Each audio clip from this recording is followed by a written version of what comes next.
यहोवा का धन्यवाद करो, उससे प्रार्थना करो, देश देश के लोगों में उसके कामों का प्रचार करो। उसके लिए गीत गाओ, उसके लिए भजन गाओ, उसके सब आश्चर्य कर्मों पर ध्यान करो। उसके पवित्र नाम की बड़ाई करो, यहोवा के खोजियों का हृदय आनंदित हो। यहोवा और उसकी सामर्थ को खोजो, उसके दर्शन के लगातार खोजी बने रहो। उसके किए हुए आश्चर्य कर्म स्मरण करो, उसके चमत्कार और निर्णय स्मरण करो। हे उसके दास इब्राहिम के वंश, हे याकूब की संतान, तुम तो उसके चुने हुए हो। वही हमारा परमेश्वर यहोवा है, पृथ्वी भर में उसके निर्णय होते हैं। वो अपनी वाचा को सदा स्मरण रखता आया है, यह वही वचन है जो उसने 1000 पीढ़ियों के लिए ठहराया है। वही वाचा जो उसने इब्राहिम के साथ बांधी, और उसके विषय में उसने इसहाक से शपथ खाई। और उसी को उसने याकूब के लिए विधि करके और इस्राएल के लिए ये कहकर सदा की वाचा करके दृढ़ किया कि मैं कनान देश को तुझी को दूंगा, वह बाँट में तुम्हारा निज भाग होगा। उस समय तो वे गिनती में थोड़े थे, वरन बहुत ही थोड़े, और उस देश में परदेशी थे।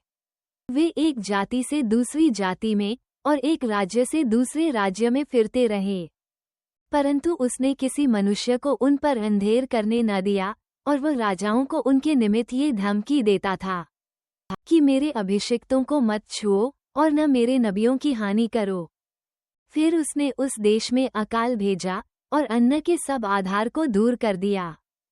उसने यूसुफ नाम एक पुरुष को उनसे पहले भेजा था, जो दास होने के लिए बेचा गया था। लोगों ने उसके पैरों में बेड़ियां डालकर उसे दुख दिया, वो लोहे की सांकलों से जकड़ा गया। जब तक कि उसकी बात पूरी न हुई तब तक यहोवा का वचन उसे कसौटी पर कसता रहा। तब राजा ने दूत भेजकर उसे निकलवा लिया, और देश देश के लोगों के स्वामी ने उसके बंधन खुलवाए।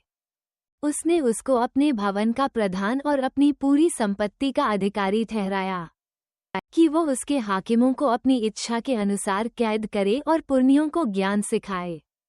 फिर इस्राएल मिस्र में आया, और याकूब हाम के देश में परदेशी रहा। तब उसने अपनी प्रजा को गिनती में बहुत बढ़ाया, और उसके द्रोहियों से अधिक बलवंत किया।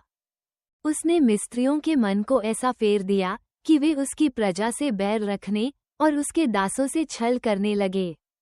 उसने अपने दास मूसा को और अपने चुने हुए हारून को भेजा। उन्होंने उनके बीच उसकी ओर से भांति भांति के चिन्ह और हाम के देश में चमत्कार दिखाए। उसने अंधकार कर दिया और अंधियारा हो गया, और उन्होंने उसकी बातों को न टाला। उसने मिस्रियों के जल को लोहू कर डाला और मछलियों को मार डाला। मेढक उनकी भूमि में वरन उनके राजा की कोठरियों में भी भर गए। उसने आज्ञा दी, तब डांस आ गए, और उनके सारे देश में कुटकियां आ गईं। उसने उनके लिए जलवृष्टि की सनती ओले और उनके देश में धधकती आग बरसाई। और उसने उनकी दाखलताओं और अंजीर के वृक्षों को वरन उनके देश के सब पेड़ों को तोड़ डाला। उसने आज्ञा दी, तब अनगिनत टिड्डियां और कीड़े आए, और उन्होंने उनके देश के सब अन्न आदि को खा डाला, और उनकी भूमि के सब फलों को चट कर गए। उसने उनके देश के सब पहिलौठों को, उनके पौरुष के सब पहले फल को नाश किया। तब वह अपने गोत्रियों को सोना चांदी दिलाकर निकाल लाया, और उनमें से कोई निर्बल न था। उनके जाने से मिस्री आनंदित हुए, क्योंकि उनका डर उनमें समा गया था। उसने छाया के लिए बादल फैलाया, और रात को प्रकाश देने के लिए आग प्रगट की। उन्होंने मांगा, तब उसने बटेरें पहुंचाई, और उनको स्वर्गीय भोजन से तृप्त किया। उसने चट्टान फाड़ी, तब पानी बह निकला, और निर्जल भूमि पर नदी बहने लगी। क्योंकि उसने अपने पवित्र वचन और अपने दास इब्राहिम को स्मरण किया। वो अपनी प्रजा को हर्षित करके और अपने चुने हुओं से जय जयकार करा के निकाल लाया। और उनको अन्यजातियों के देश दिए, और वे और लोगों के श्रम के फल के अधिकारी किए गए, कि वे उसकी विधियों को मानें और उसकी व्यवस्था को पूरी करें। यह की स्तुति करो,